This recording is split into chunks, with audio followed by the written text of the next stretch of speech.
മനുഷ്യന്റെ ജീവിതത്തിൽ 5 ഘട്ടങ്ങളാണ്. ഒന്നാമത്തെ ഘട്ടം, ഒരു കുട്ടി ജനിച്ച് 2 വയസ്സ് വരെ, അതിൻ്റെ പേര് ശിശു, ശൈശവം, ഇൻഫാൻസി എന്നാണ്.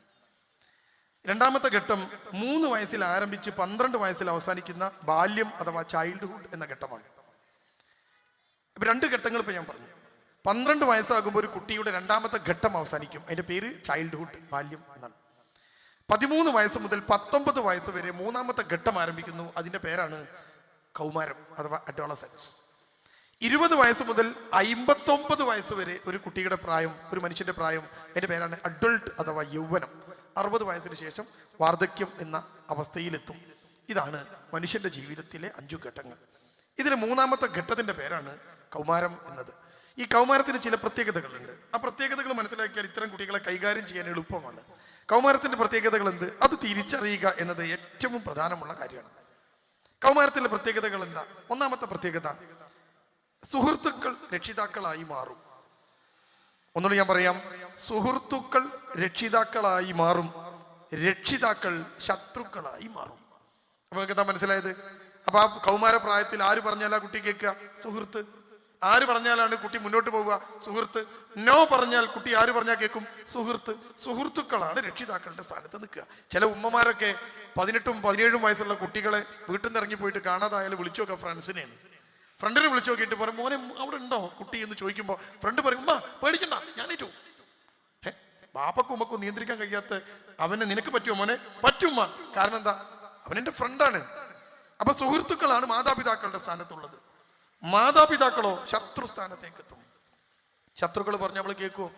സുഹൃത്തുക്കൾ പറഞ്ഞാലല്ലേ കേൾക്കുള്ളൂ. അപ്പൊ ഈ പ്രായത്തിലുള്ള കുട്ടിയെ കൈകാര്യം ചെയ്യാനുള്ള എളുപ്പ പണി എന്താ? എളുപ്പ വഴി മാതാപിതാക്കൾ കുട്ടികളുടെ സുഹൃത്തുക്കളായി മാറുക എന്നതാണ്. പക്ഷേ 2 കാലഘട്ടം തമ്മിൽ വ്യത്യാസമുണ്ട്. ഞാനും നിങ്ങളും നമ്മളുടെ ബാപ്പ, നമ്മുടെ ഉപ്പ നമ്മളെ പോറ്റിയ അതേ തന്ത്രം ഉപയോഗിച്ച് കുട്ടികളെ അടിച്ചും ഇടിച്ചും ഭീഷണിപ്പെടുത്തിയും തെറി പറഞ്ഞും ചീത്ത പറഞ്ഞും ഒക്കെ അനുസരിപ്പിക്കാൻ ശ്രമിക്കുമ്പോൾ കൗമാരക്കാരനായ കുട്ടി നിങ്ങളിൽ നിന്ന് അകന്നു പോവുകയും കൂട്ടുകാരുമായി അടുക്കുകയും ചെയ്യും. അപ്പൊ നമ്മൾ എന്താ ചെയ്യേണ്ടത്? ഒരു കുട്ടിക്ക് 12 വയസ്സാകുന്നതോടെ നമ്മുടെ രീതികൾ മാറണം. ആൺകുട്ടിയുടെ സുഹൃത്തായി മാറാൻ ഉപ്പാക്കും ഉമ്മാക്കും കഴിയണം. പെൺകുട്ടിയുടെ സുഹൃത്തായി മാറാൻ ഉമ്മാക്കും പാപ്പാക്കും കഴിയണം. അപ്പോഴോ ഈ കുട്ടിയെ ഏറ്റവും എളുപ്പത്തിൽ നിയന്ത്രിക്കാൻ നമുക്ക് കഴിയും. പക്ഷെ ഇന്നത്തെ അവസ്ഥ നമ്മൾ ആലോചിച്ച് നോക്ക്. കുട്ടികൾ ഇത്തിരി കുരുത്തക്കേടൊക്കെ ഉണ്ടാവും. കൗമാരം നമ്മളും അങ്ങനെയായിരുന്നു. കുരുത്തക്കേടിന്റെ പൊട്ടിത്തെറിയുടെ പ്രശ്നങ്ങളുടെ പ്രായം, ഒരു പ്രേമൊക്കെ വരാൻ സാധ്യത കൂടുതലാണ്. അപ്പോഴേക്ക് നമ്മൾ അങ്ങ് ഇടപെട്ട് കുട്ടിയെ തെറി പറഞ്ഞും ചീത്ത പറഞ്ഞും പ്രശ്നമാക്കിയും തീർത്ത കുട്ടി അകന്നു പോകും. ഇത് കേൾക്കാൻ കുട്ടിക്ക് താല്പര്യം ഉണ്ടാവില്ല. കുട്ടിയുടെ വികാരങ്ങളെ കൃത്യമായി പരിഗണിച്ചുകൊണ്ട് ചേർത്തു പിടിക്കാൻ എൻ്റെ പ്രിയപ്പെട്ടവരെ നമുക്ക് കഴിയണം. അപ്പോൾ മാത്രമേ കൗമാരം എന്ന ഒരു പാലം, ഇത് കൃത്യമായൊരു പാലാണ്. 13 വയസ്സിൽ തുടങ്ങി 14, 15, 16, 17, 18, 19 ഇങ്ങനെ പോകുന്നൊരു പാല.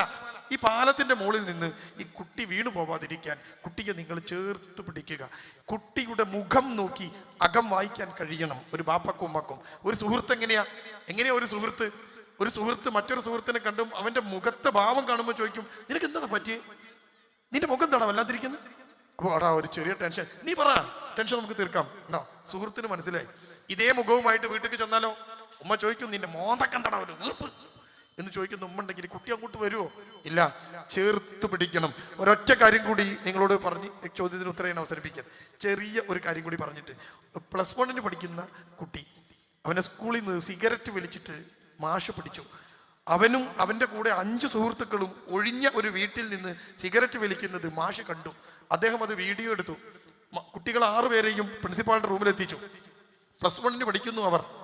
എത്തിച്ച് ഈ വീഡിയോ കാണിച്ചു കൊടുത്തു കുട്ടിക്ക്. നിങ്ങൾ സിഗരറ്റ് വലിക്കുന്നു. അവർക്കൊന്നും പറയാനില്ല. 14 ദിവസത്തേക്ക് 6 പേരെയും സ്കൂളിൽ നിന്ന് സസ്പെൻഡ് ചെയ്തു. അവരുടെ പാരൻസിനെ വിളിച്ചു വരുത്തി. കൗൺസിലിംഗ് കഴിഞ്ഞ് ഈ കുട്ടികളെ ഇനി ഇതുണ്ടാവില്ല എന്ന് കൗൺസിലർ സാക്ഷ്യപ്പെടുത്തിയാൽ മാത്രം സ്കൂളിലേക്ക് തിരിച്ചു കയറ്റും, അല്ലെങ്കിൽ അവർക്ക് സ്കൂളിൽ നിന്ന് പോവാം എന്ന് പറഞ്ഞ് ഈ കൂട്ടത്തിൽപ്പെട്ട 17 വയസ്സുള്ള +1കാരനെ കൊണ്ട് കൗൺസിലിങ്ങിന് വരുന്നു അവർ. ഞാൻ ആ ചെറുക്കനെ മുന്നിലിരുത്തിയിട്ട് ഒറ്റ ചോദ്യം ചോദിച്ചു, എപ്പോൾ മുതലാടാ നീ ഇത് തുടങ്ങിയത് എന്ന്. അപ്പോൾ ആ ചെറുക്കൻ എന്നോട് പറഞ്ഞു, സാറേ ഞാനിത് വലിച്ചു തുടങ്ങിയത് 9ാം ക്ലാസ്സിൽ പഠിക്കുമ്പോഴാണ്. 9ാം ക്ലാസ്സിൽ നിന്ന് ഞാൻ സിഗരറ്റ് വലിച്ചു, 10ന്ന് വലിച്ചു, +1 വലിച്ചു. 3 വർഷം ഞാൻ പൂർത്തിയായി, 4ാമത്തെ വർഷത്തിലേക്ക് കിടക്കാണ്.